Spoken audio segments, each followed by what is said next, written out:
I recently ordered a couple new Ring devices for my home. They were delivered to his house by mistake.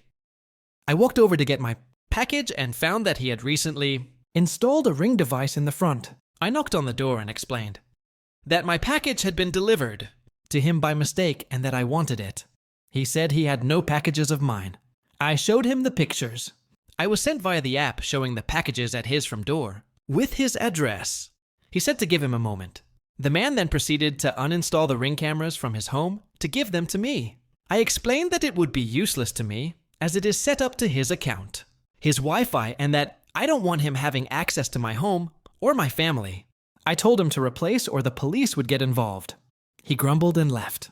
He returns with a new device and explains how he shouldn't have to replace them because it's Amazon's fault. I told him that it's not. It's him being a thief and shitty person to boot. I have had issues with him in the past. Drinking, being loud, aggressive.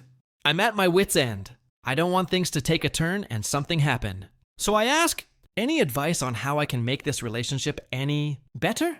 I feel as though I've tried it all, and my only recourse here is to call the police every time he is being shitty. I was invited on a vacation by a dear friend. 7/8. At first I was told that she would pay for everything as she had. Planned to take another friend on the trip. The friend had to drop out of the plan. Dear friend did not want to travel alone as she has. Mobility issues, uses a cane and has particular trouble with stairs, and wanted someone with her as she has fallen a couple of times this year and has a major surgery scheduled for later this year. The vacation included a number of plays that she bought tickets for. I do not particularly like the plays she chose, nor did I have any input on the ones she chose. I did not pay for any tickets.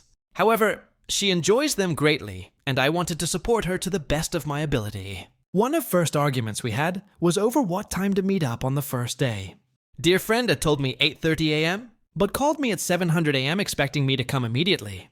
It was not an emergency or anything like that, she just changed her mind. I felt bad because I trusted her words. The next argument we had was over food. I need to eat 3 times a day. She exists off of coffee, and one small, to me at least, meal at night. She would not stop and let me buy myself food instead, insisting I eat the items she brought. I do not particularly like those items. Anytime I bring up a restaurant, she said she felt pressured to eat and that it would make her sick. I never meant to pressure her into eating. She then chose another restaurant and ordered a sandwich. I paid, of course I'm not a total lout.